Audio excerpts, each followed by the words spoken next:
Hello everyone, कैसे हैं आप सभी। आई होप आप सभी अच्छे होंगे, स्वस्थ होंगे और अपनी तैयारी में लगे हुए होंगे। तो फ्रेंड्स, स्वागत है आप सभी का द एग्ज़ाम ट्यूटर के इस नए सेशन में। फ्रेंड्स, आज की इस वीडियो में हम कवर करने वाले हैं आरआरबी एनटीपीसी के लिए जीके जीएस के कुछ मोस्ट इंपॉर्टेंट मिसलेनियस क्वेश्चंस को।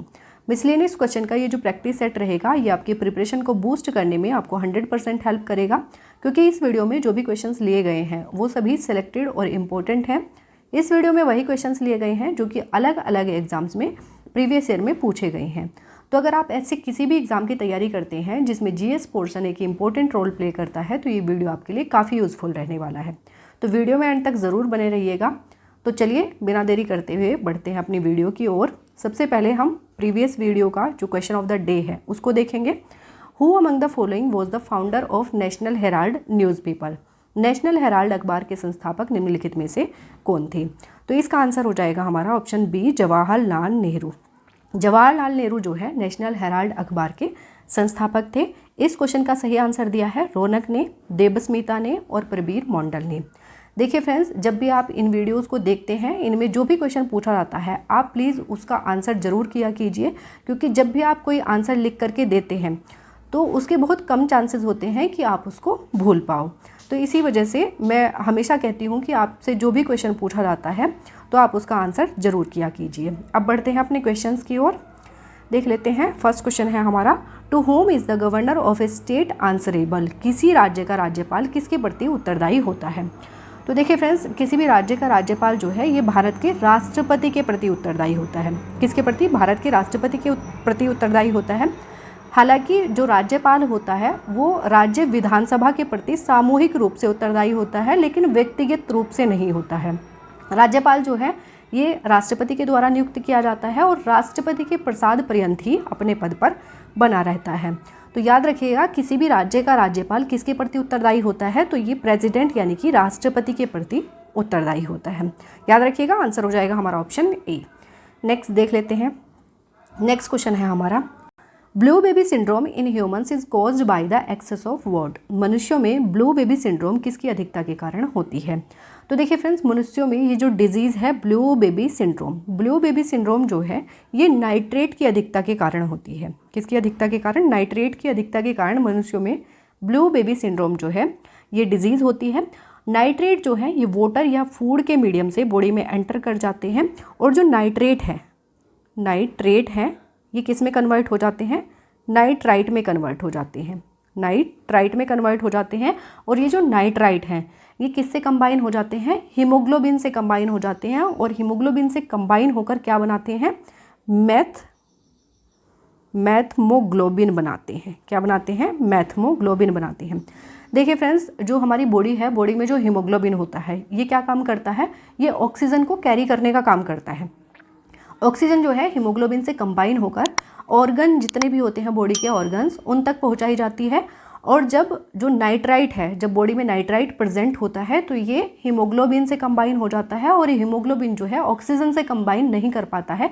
इसी वजह से बॉडी में ऑक्सीजन की कमी होने लगती है, और उससे स्किन का जो कलर है वो कैसा होने लगता है? ब्लू होने लगता है।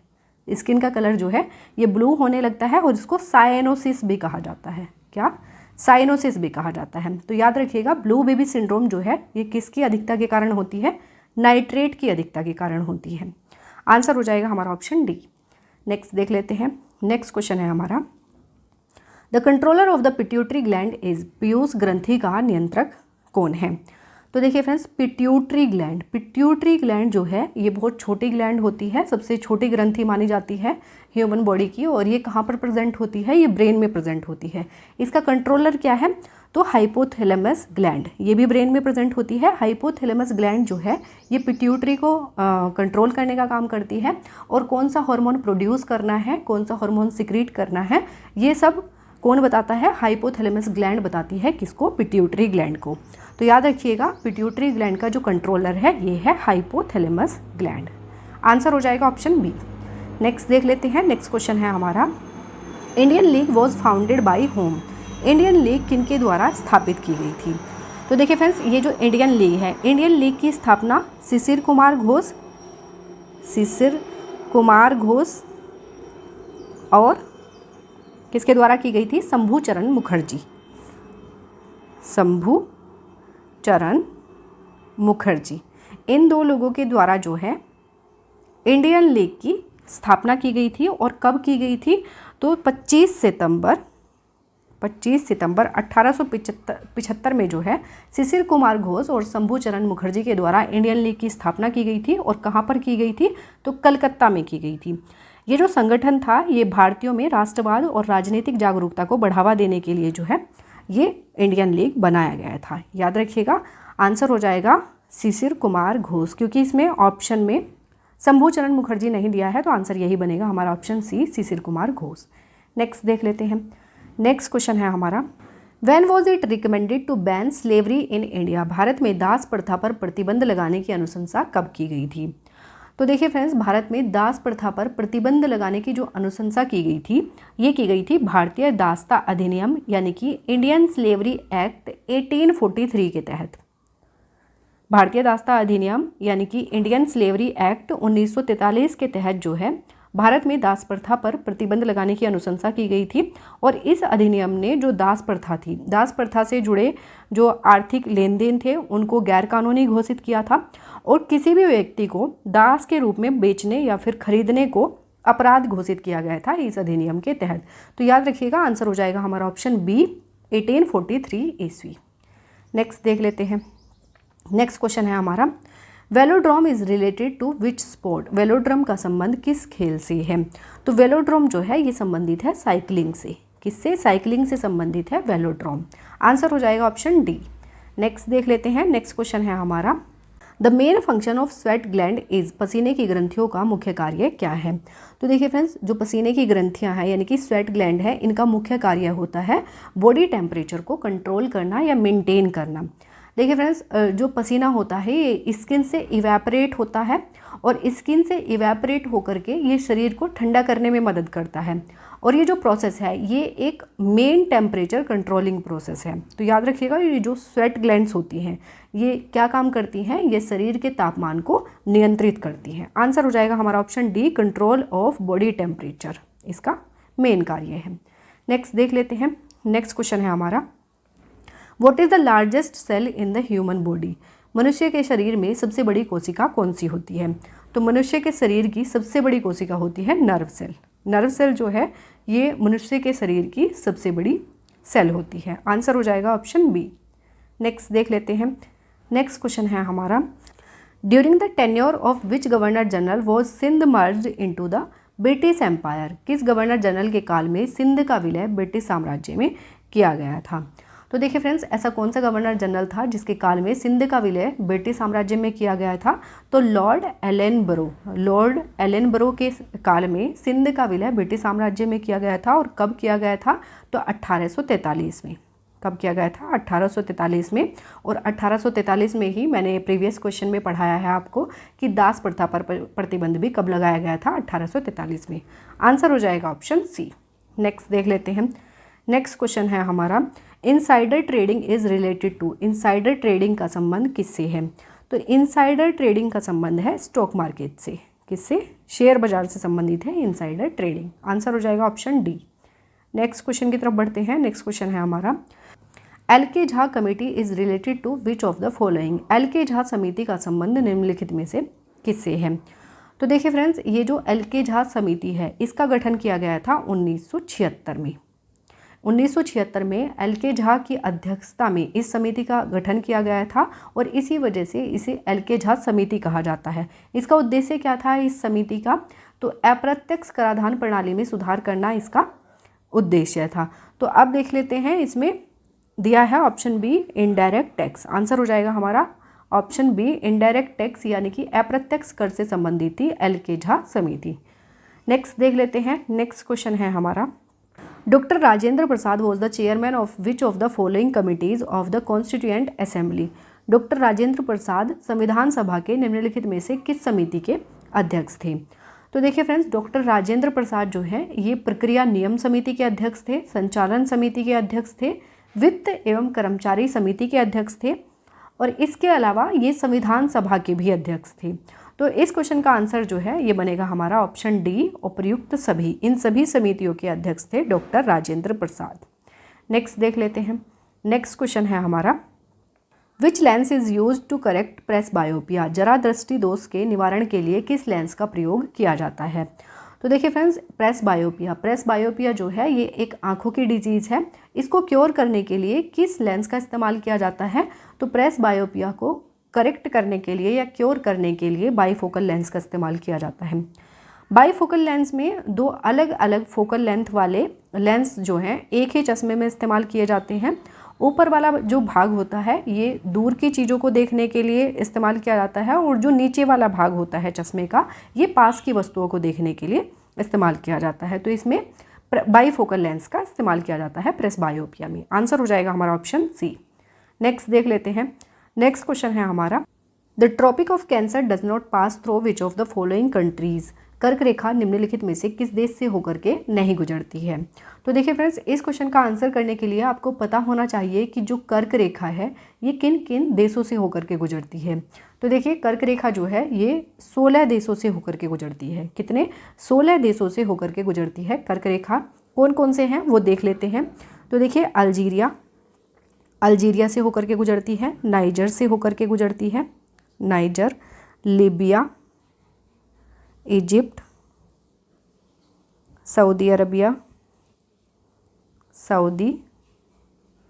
Arabia, United Arab Emirates UAE, Oman, अपना प्यारा भारत देश, बांग्लादेश से होकर के गुजरती है, म्यांमार, चाइना, मैक्सिको, बहमोज और मॉरिटेनिया, माली और ताइवान। तो ये 16 देश हैं जिनसे होकर के कर्क रेखा गुजरती है। अब ऑप्शंस देख लेते हैं। ऑप्शंस क्या क्या दिए हैं। बहमास से होकर के गुजरती है कर्क रेखा, लीबिया से होकर के गुजरती है, मैंने यहाँ पे बताया है आपको, बहमास यहाँ हो गया, और यूनाइटेड अरब एमिरेट्स यहाँ हो गया। यानी कि इन देशों से होकर के जो है कर्क रेखा गुजरती है। लेकिन ब्राज़ील इसमें नहीं आता है। आंसर यही हो जाएगा हमारा ऑप्शन सी, ब्राज़ील से होकर के कर्क रेखा नहीं गुजरती है। नेक्स्ट देख लेते हैं। नेक्स्ट क्वेश्चन है हमारा, विच of the following currents is a cold current of the Pacific ocean, निम्नलिखित में से कौन सी जलधारा प्रशांत महासागर की ठंडी जलधारा है। तो इनमें से ऐसी कौन सी जलधारा है जो कि प्रशांत महासागर की ठंडी जलधारा है। तो हम्बोल्ट जलधारा जो है ये एक ठंडी जलधारा है। आंसर हो जाएगा हमारा ऑप्शन ए। नेक्स्ट देख लेते हैं। नेक्स्ट क्वेश्चन है हमारा, who among the following was a contemporary of Alexander, निम्नलिखित में से कौन सिकंदर का समकालीन था। तो इनमें से ऐसा कौन है जो सिकंदर का समकालीन था। तो देखिए फ्रेंड्स, सिकंदर का समकालीन था घनानंद। कौन था? घनानंद था। जब सिकंदर भारत पर आक्रमण कर रहा था तो उस समय मगध साम्राज्य का शासक कौन था? घनानंद था। याद रखिएगा, उस समय मगध साम्राज्य पर किसका शासन था? घनानंद का। आंसर हो जाएगा हमारा ऑप्शन डी। नेक्स्ट देख लेते हैं। नेक्स्ट क्वेश्चन है हमारा, where is bile juice produced in human body, मानव शरीर में पित्त रस का निर्माण कहाँ पर होता है। तो देखिए फ्रेंड्स, ह्यूमन बॉडी में जो बाइल जूस होता है इसका जो प्रोडक्शन होता है ये होता है लीवर में। कहाँ पर? लीवर में जो है बाइल जूस का प्रोडक्शन होता है। और ये स्टोर कहाँ पर होता है? तो देखिए स्टोर होता है ये गॉल ब्लैडर में। कहाँ पर? गॉल ब्लैडर में। और इसके बाद ये स्मॉल इंटेस्टाइन में सिक्रीट कर दिया जाता है और ये फैट के डाइजेशन के लिए रिस्पॉन्सिबल होता है। याद रखिएगा, किसके लिए? फैट के डाइजेशन के लिए रिस्पॉन्सिबल होता है जो बाइल जूस होता है। कहाँ पर प्रोडक्शन होता है? तो लीवर में। नेक्स्ट देख लेते हैं। नेक्स्ट क्वेश्चन है हमारा, the root of which of the following vegetables is not eaten, निम्नलिखित में से किस सब्जियों का जड़ नहीं खाया जाता है। तो फ्रेंड्स, इनमें से कौन सी ऐसी वेजिटेबल है जिसका जो ईटेबल पार्ट है वो जड़ नहीं है। तो देखिए कैरेट, बीटरूट और टर्निप में जो इनका ईटेबल पार्ट होता है, खाने योग्य भाग होता है, वो क्या है? रूट है। लेकिन जो पोटैटो है, पोटैटो का जो खाने योग्य भाग है ये क्या है? स्टेम है। यानी कि इसका स्टेम खाया जाता है, ना कि रूट। आंसर हो जाएगा हमारा ऑप्शन ए, पोटैटो। नेक्स्ट देख लेते हैं। नेक्स्ट क्वेश्चन है हमारा, what is used as a catalyst in the contact process of making sulphuric acid, sulphuric अम्ल बनाने की संपर्क विधि में किसका उपयोग उत्प्रेरक के रूप में किया जाता है। यानी कि सल्फ्यूरिक एसिड H2SO4 क्या होता है इसका फॉर्मूला, H2SO4 बनाने की जो संपर्क विधि है इसमें किस उत्प्रेरक का इस्तेमाल किया जाता है, तो इसमें किया जाता है वेनेडियम का इस्तेमाल। किसका, वेनेडियम जो है सल्फ्यूरिक अम्ल बनाने की जो संपर्क विधि है उसमें कैटलिस्ट के रूप में प्रयोग किया जाता है। आंसर हो जाएगा हमारा ऑप्शन बी, वेनेडियम। नेक्स्ट देख लेते हैं, नेक्स्ट क्वेश्चन है हमारा, what is the nature of light, प्रकाश की प्रकृति कैसी होती है। तो देखिए फ्रेंड्स, जो लाइट है यानी कि प्रकाश है ये तरंग एवं कण दोनों के समान व्यवहार करता है, तो इसकी प्रकृति कैसी हो जाएगी, like both wave and particles. Answer हो जाएगा हमारा ऑप्शन सी। नेक्स्ट देख लेते हैं, नेक्स्ट क्वेश्चन है हमारा, विच of the following is not correctly matched, निम्नलिखित में से कौन सही सुमेलित नहीं है। तो देखिए फ्रेंड्स, इसमें क्या है, इसमें डैम दिया गया है और उससे रिलेटेड जो रिवर है वो दी गई है। तो देखिए अलमाटी डैम दिया गया है कृष्णा रिवर, तो अलमाटी डैम जो है ये कृष्णा रिवर पर बनाया गया है, तो ये हो जाएगा हमारा correct. Gandhi Sagar dam Chambal river पर बनाया गया है, ये भी एकदम करेक्ट है।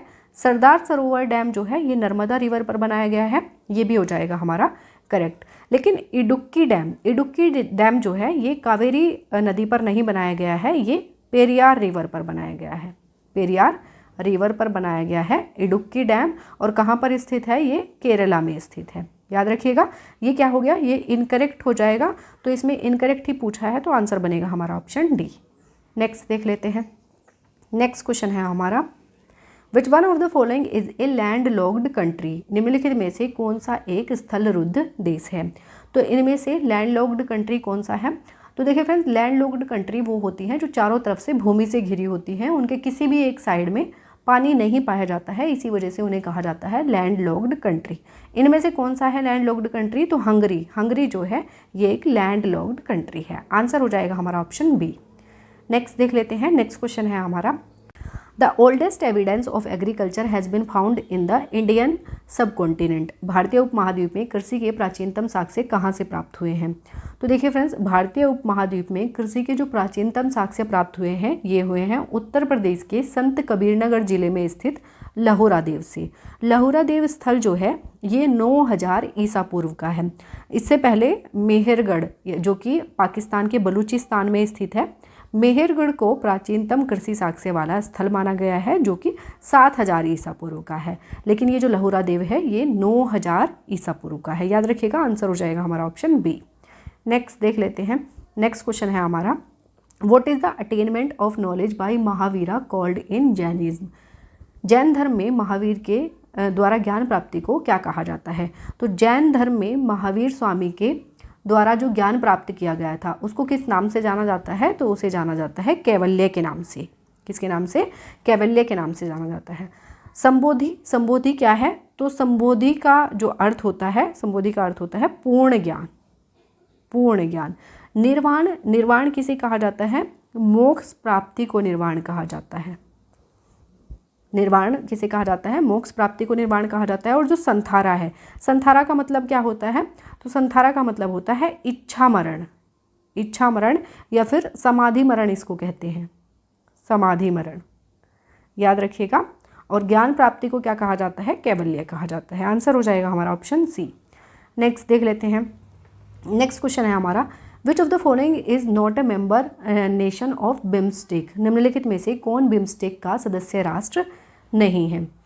तो देखिए फ्रेंड्स, बिम्स्टेक क्या है, बिम्स्टेक की फुल फॉर्म होती है bay of Bengal initiative for multi sectoral technical and economic corporation.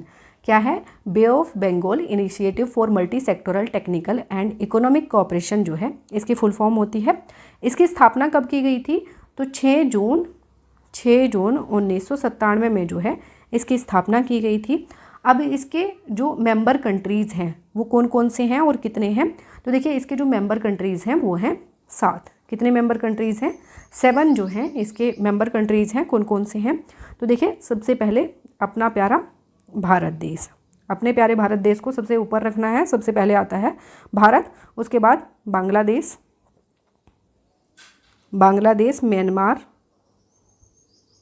Myanmar, Sri Lanka, Nepal, Thailand और भूटान। कितने हो गए 1 2 3 4 5 6 7। तो ये क्या है, ये मेंबर कंट्रीज़ हैं किसके, बिम्स्टेक के। अब ऑप्शन देख लेते हैं, श्रीलंका हो जाएगा, थाईलैंड हो जाएगा, म्यांमार हो जाएगा, लेकिन मालदीव जो है ये इसके मेंबर कंट्रीज़ में नहीं आता है, तो इसका आंसर हो जाएगा हमारा ऑप्शन बी। नेक्स्ट देख लेते हैं। तो नेक्स्ट जो है ये हमारा क्वेश्चन ऑफ द डे है और इस क्वेश्चन का आंसर आपको कमेंट बॉक्स में कमेंट करके देना है। तो देख लेते हैं इसमें कौन सा क्वेश्चन है। With which treaty did the first Anglo Maratha war and, प्रथम आंग्ल मराठा युद्ध किस संधि के साथ समाप्त हुआ। तो ऑप्शंस दिए हैं, treaty of Purandar, treaty of बसीन, ट्रीटी ऑफ सालबाई या फिर ट्रीटी ऑफ सूरत। तो इस क्वेश्चन का आंसर आपको कमेंट बॉक्स में कमेंट करके देना है और मुझे आप कमेंट बॉक्स में कमेंट करके ये भी ज़रूर बताइएगा कि इन 25 क्वेश्चंस में से आपके कितने क्वेश्चन सही हुए हैं। मुझे आपके कमेंट्स का इंतज़ार रहेगा। तो अब हम इस वीडियो को यहीं पर समाप्त करते हैं। आई होप ये वीडियो आपको पसंद आई होगी और ये वीडियो आपको अच्छी लगी है, हेल्पफुल लगी है, तो वीडियो को लाइक और चैनल को सब्सक्राइब जरूर कर दीजिएगा। मिलेंगे नेक्स्ट वीडियो में नए क्वेश्चंस के साथ। तब तक के लिए wish you all the best, take care and thank you.